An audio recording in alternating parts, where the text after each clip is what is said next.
여러분, 비트코인이 계속 오르는 이유는 뭘까요? 그리고 어디까지 오를까요? 그럼 상대적으로 다른 자산들은 앞으로 어떻게 될까요? 미국 빅테크는, 테슬라는, 뉴욕, 런던, 싱가포르, 서울 같은 글로벌 대도시의 부동산은 앞으로 어떻게 될까요?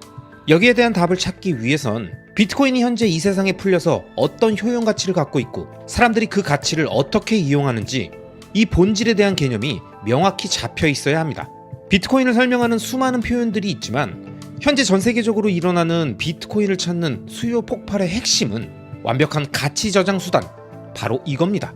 끊임없이 국가의 발권력에 의존해서 찍어내는 화폐 인플레이션 때문에 이미 100년간 법정화폐들은 99% 이상의 가치를 잃었습니다. 그리고 이 시대의 사람들은 자신의 구매력을 지키기 위해서 금, 주식, 채권, 원자재, 부동산으로 자신의 자본을 옮겼지만 그 어떤 자산보다 빠르고 강하고 스마트한 속성을 갖고 있는 비트코인이 등장한 이후 전 세계 사람들은 조금씩 이 변화들을 인지하기 시작하면서 매수 주체가 개인, 기업, 기관, 국가로 확대되고 각자 자신의 자본을 지키고 구매력을 보존하기 위한 수단, 즉 완벽한 가치 저장물로서 비트코인을 활용하고 있습니다. 무한대로 발행되는 법정화폐와 달리 총 공급량이 코드로 확정된 2100만 개로 제한되어 있어서 그 가치가 희석되지 않으며 디지털 형태의 자산이기 때문에 그 어떤 금융자산, 부동자산보다 더 빠르게 자본을 이동시킬 수 있고 암호화된 네트워크 구조를 통해서 그 누구의 물리적인 외압과 대규모 자본 공격에도 절대 없앨 수 없고 사라지지 않는다는 비트코인의 이런 특성들이 점점 세상에 알려지기 시작한 거죠. 열심히 일해서 현금을 모았더니 인플레이션으로 모든 재화의 가격이 급격히 올라버리는 상황을 방어하고 싶은 개인, 기업들, 그리고 이들의 수요로 급격히 커진 네트워크의 힘과 파워가 전세계 자본을 빨아들이면서 빠르게 가격이 상승하는 흐름을 보이자 이걸 놓치기 싫은 금융시장들이 다양한 ETF, 옵션 상품들을 선보이면서 글로벌 기금과 헤지펀드 자금의 수요를 쫙쫙 빨아들이고 있고 전쟁이나 재난 상황 같은 국가의 위기 순간에도 최후의 안전판 역할을 해주며 요동치는 자국 환율과 이동이 어려운 금을 대신해서 국가의 전략적 비축 자산이자 자국 부채 문제를 해결할 수 있는 수단이라는 인식이 각국 정부의 비트코인에 대한 관점을 점차 변화시키고 있는 지금 공급과 수요의 밸런스가 점점 무너지고 있는 이 순간에 비트코인의 가격이 빠르게 상승하는 건 단순히 반감기 사이클의 반복이 아니라 비트코인이 4차례의 4년 반감기를 거치면서 만들어낸 전세계 경제, 사회, 정치, 문화의 사회적 합의 결과물인 겁니다. 즉, 전세계가 만들어내고 있는 비트코인 화폐혁명의 결과이며 화폐의 여러가지 속성들 중에서 가치저장 수단이라는 특성이 부각되고 있는 시기에 나타나는 급격한 가격 상승이라는 전 지구적으로 다시는 일어나기 어려운 이 역사적인 순간을 우리들이 운 좋게 지켜보면서 비트코인을 몇 개씩 보유하기도 하는 행운을 접하게 되는 거죠. 자, 그럼 이런 가치 저장 수단의 시대적인 변화는 그동안 이 역할을 수행해왔던 다양한 자산들과 우리의 삶에 어떤 변화를 가지고 올까요? 저는 개인적으로 그동안 같은 자산군이라는 이유로 법정화폐의 유동성을 함께 받아왔던 다양한 상품들의 냉혹한 선별 작업이 시장경제의 원리에 의해서 일어날 거라고 생각합니다. 즉, 채권, 주식, 부동산, 원자재에서 이제는 쓸모없거나 아니면 스스로의 가치를 입증하지 못한 것들은 지속적으로 가격이 빠지고 거품이 사라지는 현상이 나타나고 그곳에 있던 금융에너지들은 모두 비트코인으로 흡수되는 거죠. 예를 들어 하나씩 살펴보면 가장 대표적으로 채권, 그 중에서도 안전자산이라고 불렸던 국채는 화폐 가치가 하락하는 가운데 자신의 돈을 남에게 빌려주고 인플레이션 방어조차 못하는 이자를 받는 구조이기 때문에 점점 그 수요가 줄어들고 있습니다. 하지만 이 안에서도 각 국가별로 차별화가 될 겁니다. 실제로 비트코인을 제도권으로 수용하면서 대통령을 비롯한 공화당이 나서서 적극적으로 받아들이고 있는 미국의 배경에는 점차 줄어들고 있는 미국채의 심각한 수요 급감의 문제를 비트코인을 비롯한 암호화폐를 구매하기 위한 전세계 자금들의 진입로에 스테이블 코인인 USDT가 있고 USDT는 달러와 패깅된 구조를 만들기 위해서 담보물로 미국채를 발행한 만큼 매입하죠. 그러니까 미국 입장에서는 암호화폐 시장이 커지는 것이 미국채의 수요 확보와 달러의 사용성을 높이는 미래의 먹거리로 인식되기 때문에 이걸 제대로 활용하려고 하는 겁니다. 그러니까 비트코인이 확대되는 게 단기적으로 미국의 손해가 아니며 막을 수 없다는 걸 알기 때문에 다른 나라들보다 앞서서 가장 빠르게 활용하면서 실익을 챙기겠다는 거죠. 결국 이러한 전략에 맞춰서 미국채는 점차 확대될 미래의 수요처를 확보하겠지만 다른 나라의 경우엔 자국 화폐의 가치와 국채 수요를 지키는 것도 매우 어려운 환경이 되면서 점점 자금이 빠져나가게 될 겁니다. 기업들 역시 채권은 물론 주식 발행을 통해 공개 시장에서 자금을 확보하는 것이 과거보다 점점 쉽지 않을 것 같습니다. 주식시장에 넘치던 유동성이 제대로 된 영리 활동을 못하는 좀비 기업들이나 혁신이 없는 기업들까지 계속 자금이 공급되면서 지금까지 산소호흡기를 제공해줬다면, 앞으로는 이러한 기업들에게 의미 없이 흘러들어가던 자금들은 철저하게 시장 원리에 따라서 줄어들며 혁신 기업과 그렇지 않은 기업들의 자금 확보에 엄청난 차이를 만들 겁니다. 그리고 이러한 자금력의 차이는 R&D 투자금의 차이로 연결되고 매출의 차이, 성장률의 차이를 만들어서 결국 주가의 차별화를 강화시키겠죠. 그렇기 때문에 시대를 선도하는 파괴적인 혁신 기업과 그렇지 않은 기업들의 시총은 시간이 지나면 지날수록 점점 더 벌어질 겁니다. 인류의 삶을 풍요롭게 만들고 행동 양식과 문화를 완전히 바꿀 혁신적인 제품과 서비스를 제공하는 그런 기업만이 유일하게 비트코인과 함께 투자할 가치가 있고, 그 기업이 만들 장기적인 로드맵의 주요 마일스톤들을 함께하며 변화된 미래를 만들어가는 겁니다.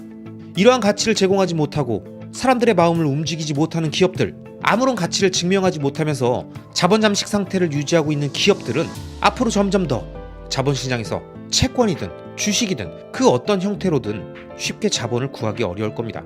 그리고 이 기업들에 들어있던 자본들은 보다 더 혁신적인 기업들로 이동하거나 가치 저장 수단인 비트코인으로 이동하면서 시장 원리에 따라서 소멸되고 또 새로운 기업들이 재탄생되는 흐름으로 자연스럽게 연결되는 거죠. 이게 바로 비트코인이 만드는 변화입니다. 부동산도 마찬가지입니다. 여러분들이 잘 알고 계시는 것처럼 부동산은 크게 상업용 부동산과 주거용 부동산으로 구분되고, 전 세계적으로 부동산은 그 땅의 가치를 의미하기 때문에 단순한 실사용 가치를 넘어서 가치 저장 수단으로서 활용되어 왔습니다.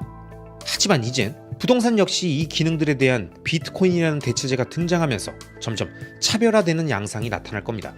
과거에 많은 사람들이 알고 있던 부동산 시장의 흐름처럼 상급지가 오르면 점차 온기가 퍼지면서 하급지까지 순차적으로 오르는 게 아니라, 앞서 기업들의 예로 들었던 것처럼 모두가 좋아하고 살고 싶고 갖고 싶은 그런 글로벌 대도시의 핵심 입지가 아니라면 점점 가치 저장의 수단으로서의 의미는 계속 줄어들게 되겠죠. 이건 주거용 부동산이든 상업용 부동산이든 모두 동일합니다. 하지만 그 중에서도 특히 상업용 부동산은 대표적인 에셋 파킹용 자산이기 때문에 돈을 땅에 묻는다는 느낌으로 자신의 돈을 저장해 왔는데, 이제는 비트코인이라는 더 빠르게 현금화가 가능하고 세금이나 관리적 측면에서 심플하며 안전하고 확실한 가치 저장 수단이 있으니까 그 수요적 측면에서 강력한 경쟁제가 등장한 것이고, 빠르게 변하는 산업 트렌드에 따라서 온라인 마켓과 디지털 기반의 비즈니스들이 증가하면서 대형 쇼핑몰과 상가, 상점, 오피스들의 수요가 줄어들고 있는 현상이 점점 심화되고 있어서 상업용 부동산의 가치 저장 기능은 철저한 옥석 가리기와 거품이 빠지는 현상들이 계속 발생될 겁니다. 그에 비해 주거용 부동산은 인간이라면 누구나 필요한 필수제라는 성격 때문에 상업용 부동산보다는 상황이 낫지만, 그럼에도 불구하고 가치 저장에 대한 기능들이 점차 비트코인으로 이동하게 됨으로써 모두가 살고 싶은 교통, 문화, 의료, 교육, 자연환경 등의 모든 인프라가 잘 갖추어진 글로벌 대도시의 핵심 입지가 아니라면 과거와 달리 점차 투자적 관점에선 그 가치가 줄어들게 될 겁니다.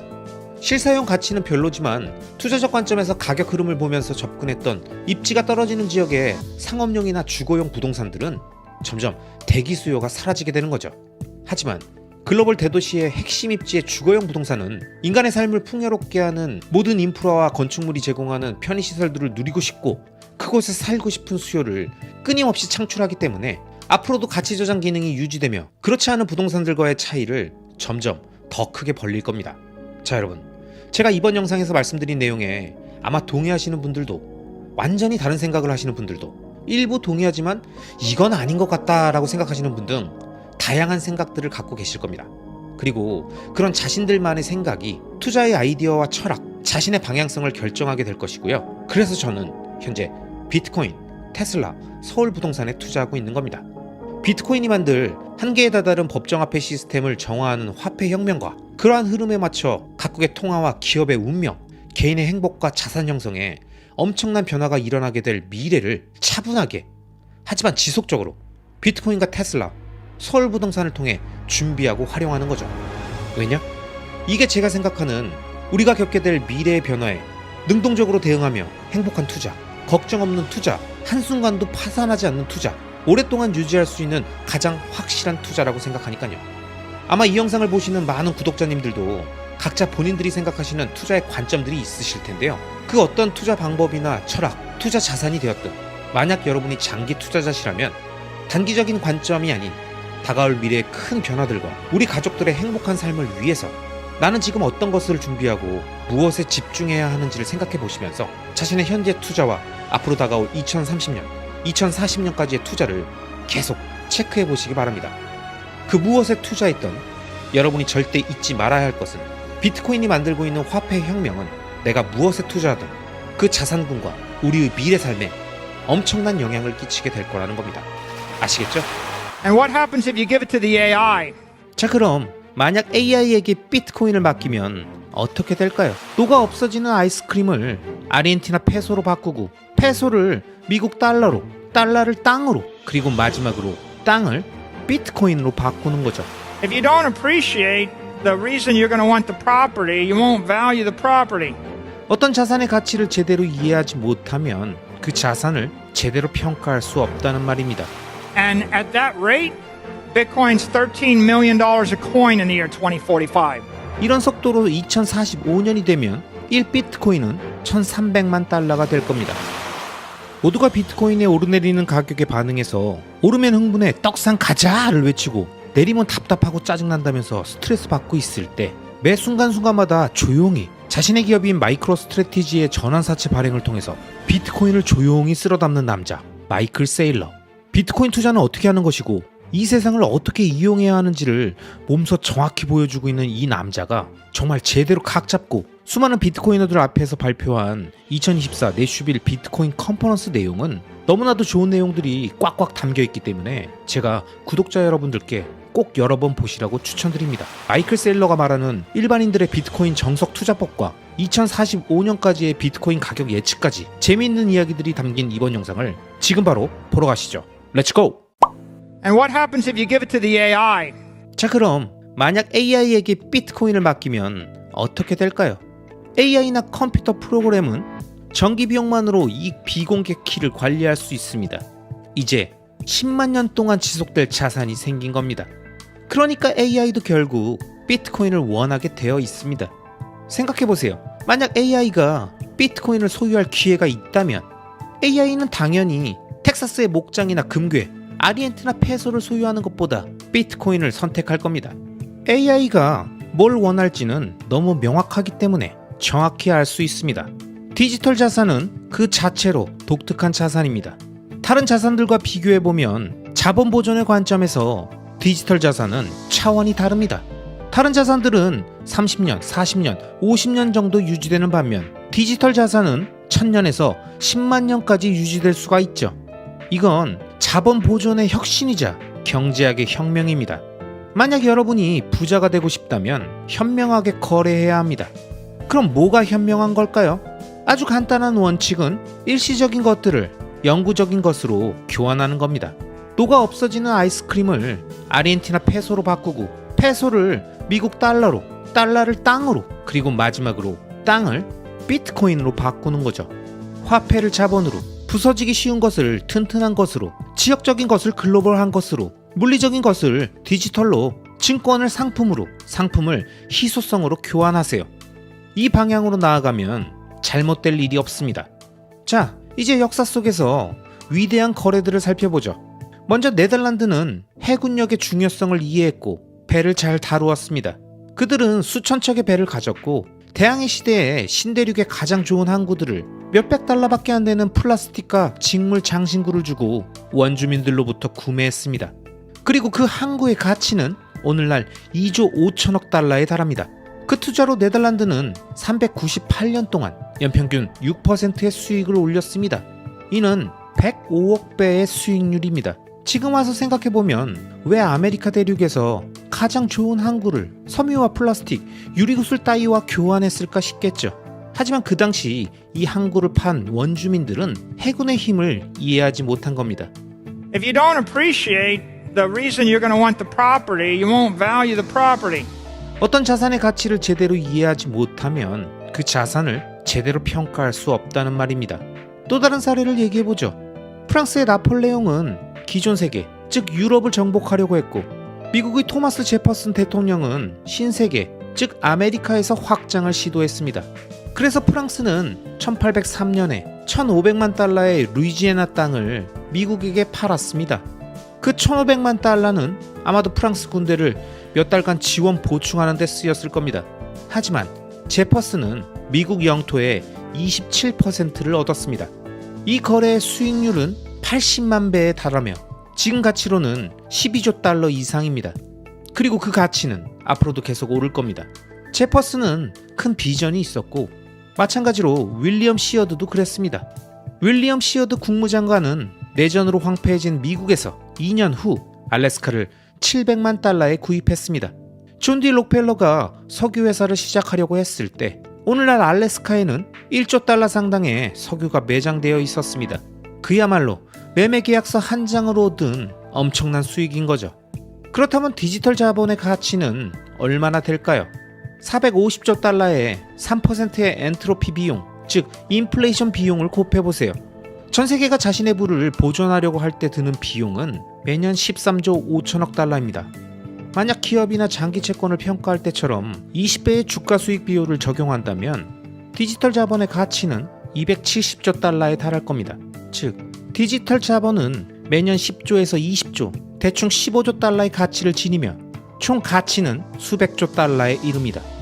현실적으로 봤을 때 이게 과장된 얘기라고 생각하십니까? 디지털 자본은 지난 4년 동안 55%의 수익률을 기록했습니다. 반면 금융자본 중 가장 좋은 자산인 채권은 마이너스 5%의 수익률을 보였죠. 여러분이 회사를 운영한다고 상상해보면 마이너스 5%로 운영하는 것과 플러스 55%로 운영하는 것은 엄청난 차이겠죠. 이처럼 분명히 디지털 자본은 효과적으로 작동하고 있습니다. 자, 이제 이 차트로 다시 돌아가 봅시다. 이 차트에서 우리는 글로벌 부의 현황을 볼 수 있습니다. 왼쪽 구석에 아주 작은 비트코인 사각형도 볼 수 있고요. 그런데 앞으로 어떤 일이 일어나게 될까요? 이건 제 비트코인 매크로 예측입니다. 21년 후, 즉 2045년까지의 흐름이죠. 저는 비트코인의 비관적인 시나리오와 낙관적인 경우를 모두 고려하지만 제 생각엔 결국 연평균 성장률 55%가 50%, 45%, 40%, 35%, 30%, 25%, 20%로 점차 감소하게 될 겁니다. 하지만 여전히 S&P 지수보다 약 2배 빠르게 성장할 것으로 보입니다. And at that rate, Bitcoin's $13 million a coin in the year 2045. 이런 속도로 2045년이 되면 1비트코인은 1,300만 달러가 될 겁니다. 물론 비관적인 경우 300만 달러가 될 수도 있고 낙관적인 경우엔 4,900만 달러까지도 갈 수 있습니다. 그리고 이렇든 저렇든 그때가 되면 비트코인은 전 세계 자산의 7%를 차지하게 될 겁니다. 자, 그러면 나머지 자산들은 어떨까요? 저는 앞으로 AI와 기술이 테크 산업을 혁신할 것이라고 생각합니다. 과거에는 1조 달러 규모의 회사가 없었지만 이제는 여러 1조 달러 규모의 회사들이 생겨났습니다. 그리고 앞으로 더 많이 볼 수 있을 겁니다. 왜냐? 1만 개의 AI를 사용하고 직원들이 전혀 없는 회사들이 등장해서 예전에 10만 명의 직원이 필요했던 일들을 하게 될 테니까요. 로봇을 통한 물류혁명과 자율주행카, 그리고 의사 한 명 없이도 10억 명의 사람들에게 의료 서비스를 제공하는 메가 기업이 생겨날 것입니다. 그러니까 주식시장은 앞으로도 빠르게 성장할 건 명확합니다. 하지만 금은 점차 화폐적 역할에서 벗어나고 토지의 가치 역시 점차 줄어들 겁니다. 하지만 2045년의 미래를 보면 겉으로는 그렇게 혁명적이지 않을 수도 있습니다. 단지 이 차트에서 비트코인이 눈에 띄게 되는 것 뿐이죠. 비트코인이 이 차트에서 눈에 띄게 되는 것, 그게 바로 기본 시나리오가 될 겁니다. 자, 그럼 이 시나리오는 어떤 의미를 갖고 있을까요? 먼저 이대로 흘러갈 때 우리는 어떻게 돈을 벌 수 있을까요? Well, let's talk about individual Bitcoin strategy. What should you do? 이제 개인의 비트코인 전략에 대해 이야기해 보겠습니다. 자, 여러분은 무엇을 해야 할까요? 우선 비트코인을 주요 자산으로 삼고 여유 자금을 비트코인으로 전환해야 합니다. 정부가 낮은 금리로 돈을 빌려준다면 그 돈을 빌려서 비트코인을 구매하고 비트코인에 투자할 땐 세금의 효율적인 방법을 찾아야 합니다. 그럼 반대로 무엇을 하지 말아야 할까요? 우선 직업을 그만두지 말고 비트코인에 대한 집중을 잃지 마십시오. 마진 대출을 사용하거나 레버리지 거래를 하지 마십시오. 토요일 밤에 잠을 자는 동안 시장 변동으로 파산할 수 있습니다. 이건 절대 좋은 전략이 아닙니다. 30년 동안 3%의 금리로 정부의 토지담보대출을 받아 비트코인에 투자하는 것은 괜찮은 방법이지만 10배 레버리지 선물 거래를 밤새 하는 것은 전혀 좋지 않습니다. 여러분, 이번 영상에서 마이클 세일러는 우리와 같은 일반인들이 비트코인을 모으고 투자해가는 가장 좋은 방법을 일시적인 것들을 영구적인 자산으로 끊임없이 교환해 나가는 과정이라고 설명합니다. 그러면서 과거 역사 속에서 영구적인 자산들의 가치를 알아보지 못했던 인물들과 국가들, 그리고 그 가치를 정확히 알아봤던 인물과 국가들을 비교 설명하면서 비트코인에 대한 정확한 가치 판단의 중요성을 재미있게 설명해주고 있습니다. AI의 기술의 엄청난 발전은 긍정적인 방향이든 부정적인 방향이든 인터넷 공간과 화면 속에만 국한되지 않고 우리 인간의 물리적 세계로 연결되며 다양한 사회, 경제, 정치, 문화적인 파장을 만들어낼 것입니다. 자, 그럼 이렇게 폭발적인 성장을 통해 매일매일 모든 산업 전반에서 엄청난 혁신을 만들어내고 있는 AI의 발전은 향후 어떤 미래를 만들고 산업과 글로벌 기업들의 부의 지각 변동을 만들어낼까요? 이 미래 변화의 핵심을 파악하기 위해서는 현재 AI 혁명의 한가운데에 있는 기업인 오픈AI의 행보를 주의 깊게 봐야 합니다. 오픈AI의 CEO인 샘 알트만은 미국에서 열린 인텔 파운드리 행사에서 우리에게 향후 필요한 AI 인프라의 규모는 지금까지 우리가 생각했던 반도체 시장과 비교해 상상 그 이상일 것이다 라고 말했습니다. 그러면서 AI 반도체 기업을 만들기 위해 7조 달러, 하나로 약 9,200조 원의 천문학적인 금액을 조달하기 위해서 전 세계를 돌아다니고 있죠.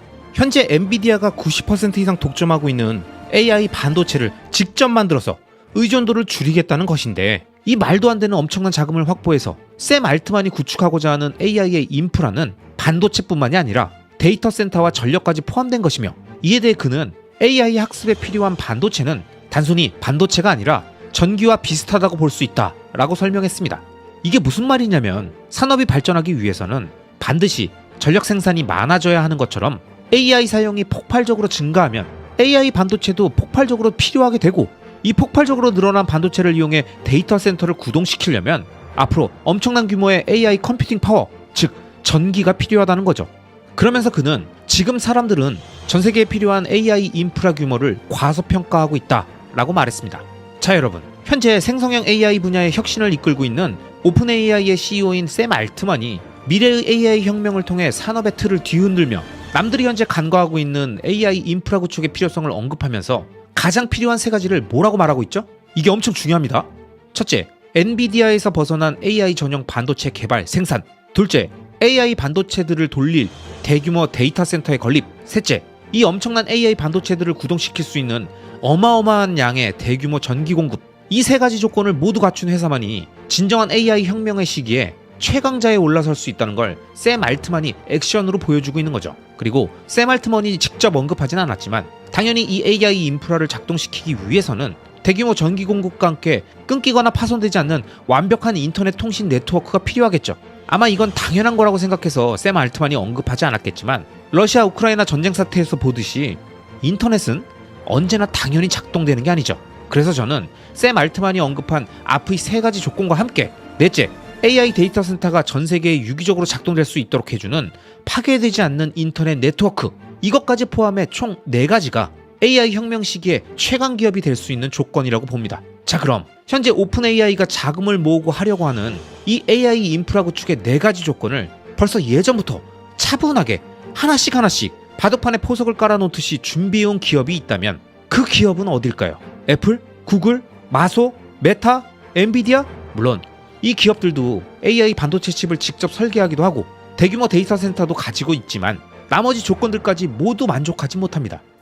그럼 이 4가지 조건을 모두 만족하는 기업은 어딥니까? 저는 이 미래 AI 혁명 시대의 최강자의 4가지 조건을 모두 만족하는 기업은 현재 테슬라밖에 없다고 생각합니다. 자, 여러분, 일단 많은 분들이 아시는 것처럼 테슬라는 자율주행 AI를 완성시키기 위해 엔비디아의 AI 반도체인 H100을 받아 사용하다가 현재는 자체 개발한 자율주행 전용 AI 반도체인 D1 칩을 TSMC에서 위탁 생산해서 사용하면서 엔비디아의 의존도를 계속 낮춰나가고 있습니다. 그렇게 자신들의 슈퍼컴퓨터의 성능을 계속 발전시켜 가면서 테슬라는 AI 최강 기업의 첫 번째 조건인 AI 전용 반도체 개발 생산을 만족하고 있는 거죠. 그럼 나머지 3가지 조건도 다 만족하고 있을까요? 이에 대한 답은 테슬라 투자자분들이라면 모두가 좋아하는 애널리스트인 메리츠증권의 김준성 위원님의 2023년 리포트인 에너지 워 시리즈의 로보 파트를 보면 관련 내용들이 모두 다 나와 있습니다. 그럼 이 레전드 리포트를 참조해서 순차적으로 설명해 보겠습니다. AI 최강 기업의 두 번째 조건인 AI 반도체들을 돌릴 대규모 데이터 센터의 건립 역시 이 표를 보면 알 수 있는데요. 일단 테슬라는 2014년 네바다 기가팩토리 건설 당시부터 데이터 센터를 착공하고 순차적으로 엔비디아 A100 칩을 사용한 GPU 클러스터를 가동, 시간이 지나 자체 AI 반도체인 D1 칩을 개발한 다음부터는 업그레이드했던 엔비디아 H100 클러스터에 자율주행 슈퍼컴퓨터인 도조가 연결된 방식으로 가동되고 있습니다. 또한 테슬라는 과거 트위터가 비효율적으로 운영했던 데이터 센터들을 인수해서 완전히 새로운 형태의 데이터 센터로 만들 거라고 발표했고 2023년부터 그 작업을 계속 해오고 있습니다. 즉 자율주행 AI에 특화된 도조 데이터 센터를 만들어서 수많은 테슬라 차량들에게 FSD 신규 버전을 배포하고 신경망 융합 과정에서 발생된 오류들을 실제 도로 위의 물리적인 데이터들을 통해서 확인하고 이를 다시 데이터 센터로 전송해서 수정과 검증, 재배포의 과정을 도조의 확장과 함께 빠르게 반복함으로써 테슬라가 그리는 자율주행 플랫폼의 완성과 구독 경제를 위한 AI 서비스의 초석이 될 파운데이션 모델인 드라이브 GPT를 완성하겠다는 거죠. 이 드라이브 GPT라는 단어가 어색한 분들을 위해서 리포트의 내용을 바탕으로 부연 설명드리면 챗 GPT가 문장 내 각 단어의 뜻을 알고 다양한 단어들의 관계를 이해하면서 언어의 문맥을 파악하는 것과 마찬가지로 드라이브 GPT는 실제 우리가 살고 있는 리얼월드의 거리, 개별, 객체를 구분하고 차량과 객체, 객체와 객체 사이의 관계를 이해해서 챗 GPT가 우리의 질문에 아주 매끄러운 문장으로 대답해 주듯이 우리가 가고자 하는 이동 경로인 주행의 문맥을 파악해서 아주 기가 막히게 매끄럽게 해주는 GPT 기반의 완전 자율주행의 실현을 의미합니다. 그리고 이 작업이 적용된 FSD 버전이 탑재된 차량들이 이미 북미 지역에서는 도로 위를 달리고 있고요.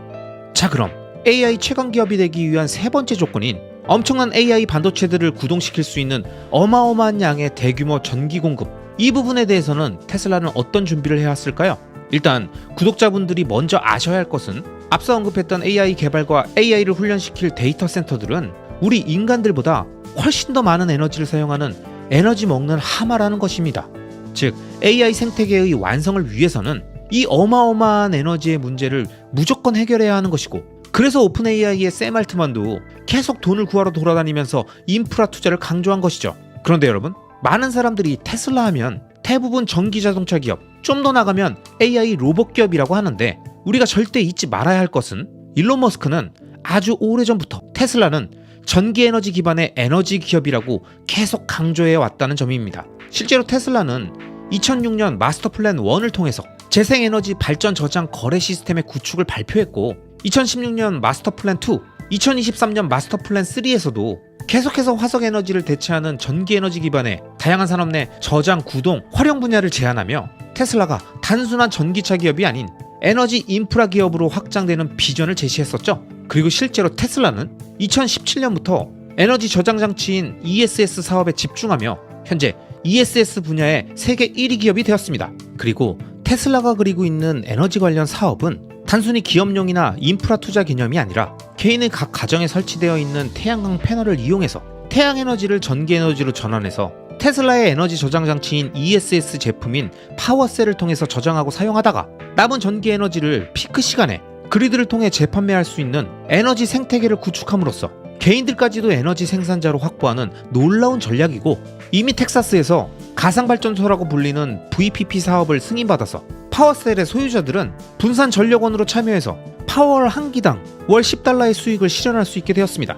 이건 마치 비트코인이 채굴 보상이라는 경제적인 동인을 통해서 전 세계에 분산된 채굴 네트워크를 구축해서 탈중앙화되어 있는 강력한 컴퓨팅 파워를 만들었듯이 테슬라의 VPP 사업도 에너지 저장, 거래 시스템을 구축해서 누구나 자신의 에너지 장비를 통해 스스로 전기 에너지를 만들어 사용한다는 실사용의 편의는 물론이고 남는 에너지를 판매해 경제적 이익까지 얻을 수 있다는 놀라운 생태계를 구축한 겁니다. 그리고 테슬라의 이러한 VPP 시스템은 현재 기가 텍사스에 설치된 68개의 메가팩 ESS가 공장 지붕에 설치된 7만 개 태양광 패널을 통해 생산된 에너지를 저장해서 136메가와트 규모의 ESS 클러스터를 구축했습니다. 즉 테슬라는 텍사스의 공식 전력거래 사업자이자 기가 텍사스를 통해 모델 Y와 사이버 트럭을 제조할 뿐만 아니라 태양광 패널로 발전하고 메가팩에 저장하며 만들어진 전력을 자체 사용해서 유틸리티 비용의 절감과 전력 사용 안정성을 확보하고 피크 타임 중에는 그리드 내 외부로 전기를 판매해 수익 창출까지 실현하는 차량 생산 거점이자 동시에 에너지 생산, 저장, 사용, 판매의 거점인 거죠.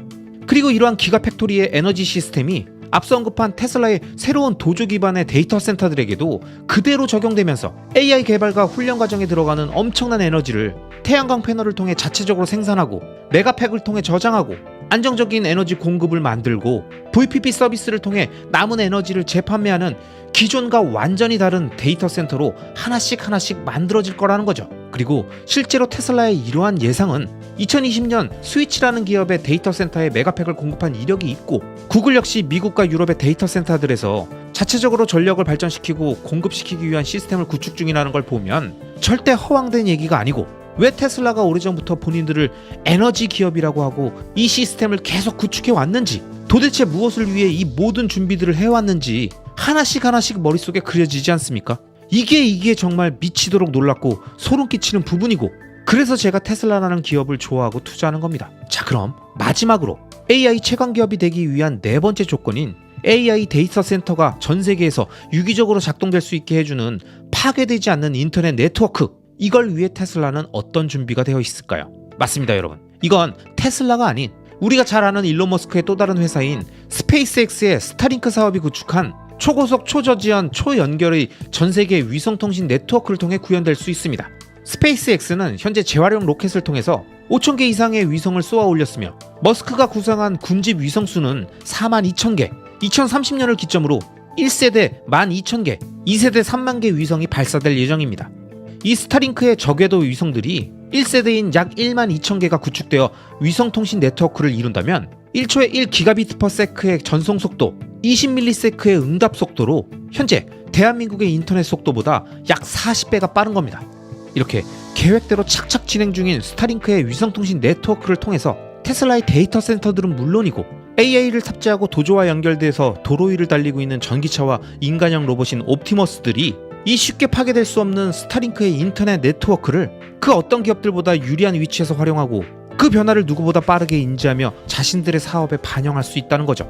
자, 여러분, 지금까지 영상을 쭉 다 보시니까 어떠십니까? 아직도 테슬라는 전기차 기업이고 주가가 빠지면 전기차 판매가 안 돼서 망해가는 기업이라는 언론의 공포 뉴스에 흔들릴 것 같으십니까? 2023년 연간 전체로 전 세계에서 가장 많이 팔린 모델이 테슬라의 모델 Y라는 사실과 현재 테슬라가 갖고 있는 엄청난 현금 창출 능력이 공개되어도 주가가 안 오르면 허접한 회사고 일론 머스크는 사기꾼이고 허풍쟁이라고 느껴지신다면 여러분께 말씀드리고 싶습니다. 여러분, 과거 테슬라는 무엇을 그리며 달려왔고 그 과거의 포석들이 지금의 테슬라에 어떻게 연결되었는지, 그리고 현재 테슬라는 또 무엇을 하고 있고 그게 다시 미래의 테슬라에게 어떻게 연결될 것인지가 오늘의 주가, 1년 후의 주가를 논하고 목표 주가가 얼마고 판매 추이는 어떻게 되고를 논하기 전에 10년 이상의 장기적 관점을 갖고 테슬라를 바라보고 있는 우리 같은 장기 투자자들이 지금 이 순간 가장 신경 써야 할 부분이 아닐까요? 테슬라는 과거에도 그리고 지금도 앞으로 다가올 미래에도 스스로를 전기에너지 기반의 회사라고 강조해왔고 전기로 구동되는 자동차와 로봇을 비롯한 모든 물리적 제품들과 완전자율주행 FSD와 클라우드를 비롯한 다양한 AI 데이터 기반의 비물리적인 서비스들을 제공하는 기업이 되어가고 있습니다. 이 큰 그림을 알고 그래서 과거부터 현재까지 테슬라가 뭘 해왔는지 그 성과가 무엇인지를 정확히 이해하고 있어야만 단기적인 가격의 움직임에 일희일비하지 않고 단단한 믿음과 비전을 갖춘 강력한 마인드의 장기 투자자가 되는 거 아니겠습니까? 바쁜 현생을 살아가고 있는 우리들이 빠르게 변하고 파악하기 어려운 모든 변화와 정보들을 스스로 다 알고 있는 건 현실적으로 어렵습니다. 그래서 우린 때론 뇌를 멈추고 눈앞의 기사와 가격에만 반응하는 거죠. 하지만 조금만 관심을 갖고 살펴보면 김준성 위원의 리포트와 같은 보물 같은 자료와 그 자료들을 설명해주는 많은 분들의 트윗과 블로그 글들을 우린 찾아볼 수 있습니다. 물론 저 역시 영상을 통해 같은 관점을 쉽게 풀어서 설명드리기 위해서 노력하고 있고요. 여러분, 위대한 투자의 현인들은 늘 말합니다. 좋은 자산은 쉽게 변하지 않는다. 쉽게 변하는 건 언제나 자기 자신의 마음이다. 이 문장의 내용처럼 가격에 요동치는 자신의 마음은 그 자산에 대한 깊이 있는 공부를 통해서 자신의 지식 수준을 넓히고 이해도를 높임으로써 해소된다는 걸 꼭 명심하시길 바랍니다. 테슬라는 내 마음이 요동치든 말든 지금 이 순간에도 늘 그랬듯이 일론과 임직원들이 그리는 큰 그림의 한 수 한 수를 두면서 위대한 전기에너지 기반의 물리적 제품과 비물리적 서비스를 만드는 AI 최강 기업으로 진화하고 있으니까요. 아시겠죠? 그럼 오늘도 끝까지 시청해주신 모든 구독자님들을 리스펙합니다.